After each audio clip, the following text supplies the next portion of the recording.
उत्तराखंड में यूसीसी लागू हो चुका है और यूसीसी को लेकर के कांग्रेस लगातार विरोध दर्ज कर रही है। तो क्या विरोध है और किस प्रकार की नाराजगी है सरकार द्वारा बनाए गए इस कानून से, हमारे साथ बात करने के लिए उत्तराखंड कांग्रेस के प्रदेश अध्यक्ष करण मेहरा हैं, उनसे जानते हैं। मेहरा जी, क्या नाराजगी है यूसीसी में कई ऐसी चीज़ें सरकार का कहना है कि हम लेकर आए जिससे समानता का अधिकार मिलेगा, सब लोगों को एक जैसे कानून को फॉलो करने की आज़ादी मिलेगी, तो इससे कांग्रेस को क्या दिक्कत है? देखिए, यूसीसी को आप लोग हिंदी में बोलेंगे तो ज़्यादा अच्छा रहेगा। इसको जो हम कहते हैं समान नागरिक संहिता। समान नागरिक संहिता तब होती है जब देश में प्रदेश में रहने वाले सारे नागरिकों पर समान रूप से लागू हो। लेकिन आपने तो एसटी छोड़ दिए, आपने और भी उपजातियाँ इसमें छोड़ रखी हैं, तो कैसे हो गया? और इस लिव इन रिलेशनशिप को अगर मैं देखूं, अगर इसको आप पूरा देखें तो इसमें कई कानून ऐसे हैं जिनको लोकसभा से पारित कराया जाना, राज्यसभा से पारित कराया जाना आवश्यक है, तो वो केंद्र का सब्जेक्ट है। और अगर आपने संविधान देखा गौर से तो आप देखिएगा उसमें जो 44 नंबर है, अनुच्छेद 44 जो है उसका पूरी तरीके से उल्लंघन है। और जो उत्तराखंड में नागरिक संहिता लागू हुई है उसका जो भाग 3 है, हमको उस पर लेकर बहुत ज़्यादा ऑब्जेक्शन है।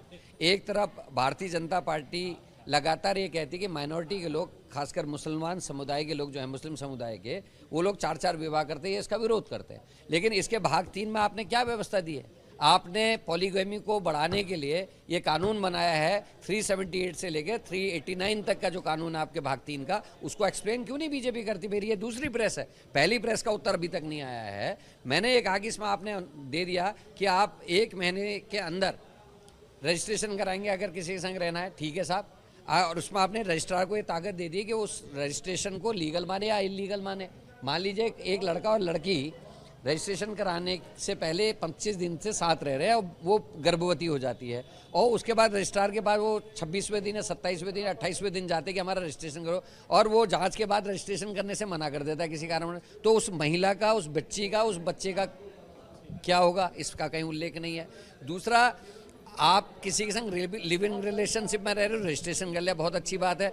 आप 15 दिन के अंदर तलाक ले सकते हो, 1-1.5 महीना रहने के बाद। 15 दिन के अंदर रजिस्ट्रार जो है वो आपकी सहमति से अपने एक पत्र के माध्यम से आपको अलग होने की इजाज़त दे देगा। आप फिर किसी दूसरे के संग लिव इन में रहेंगे, फिर आप रजिस्ट्रेशन कराएंगे, फिर आपने 2-4-6 महीने रहे या साल भर रहे, फिर आपने जो है उसको 15 दिन के अंदर कर दिया।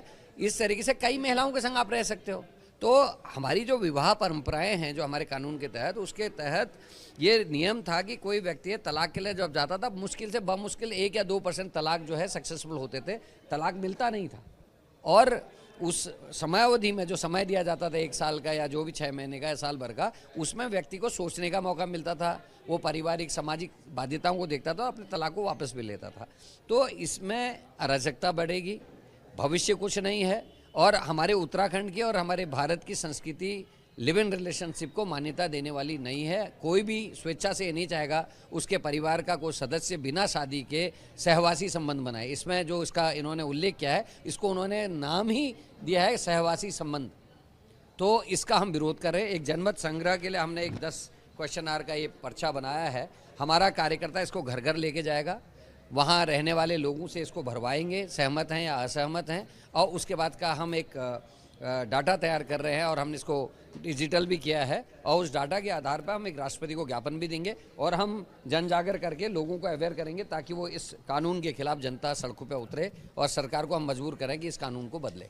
लेकिन मेहरा जी, जब ये कानून बना तो इस कानून को ड्राफ्टिंग करने के लिए न्याय विभाग भेजा होगा, राजभवन भेजा होगा, राष्ट्रपति के पास भेजा होगा, तो ये जो त्रुटियां हैं जो आप बता रहे हैं, त्रुटियां क्या उन विभागों ने नहीं देखी? देखिए, नहीं देखी, इसीलिए तो सड़कों पर आने की बात हो रही है।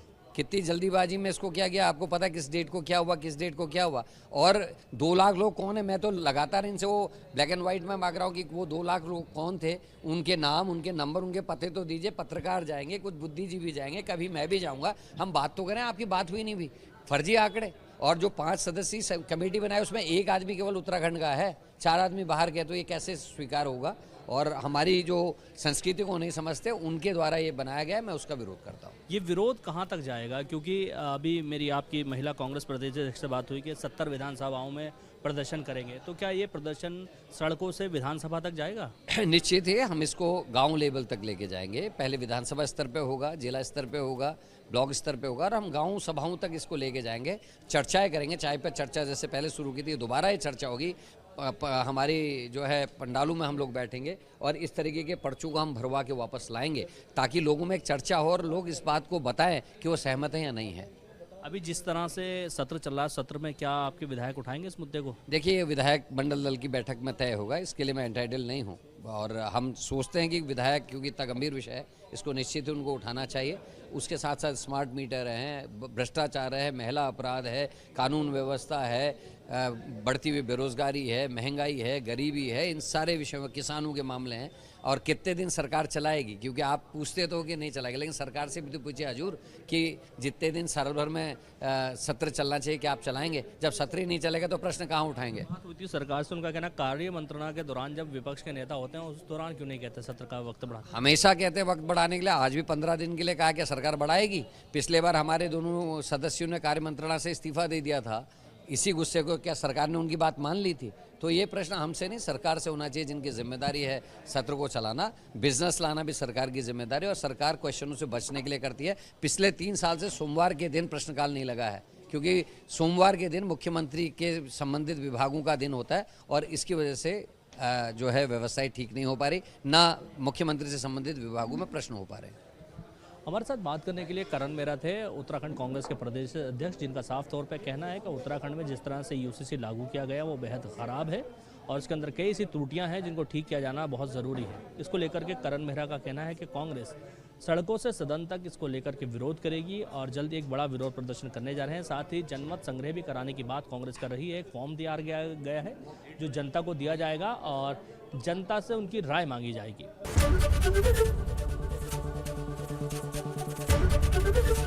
एबीपी गंगा, खबर आपकी, जुबान आपकी।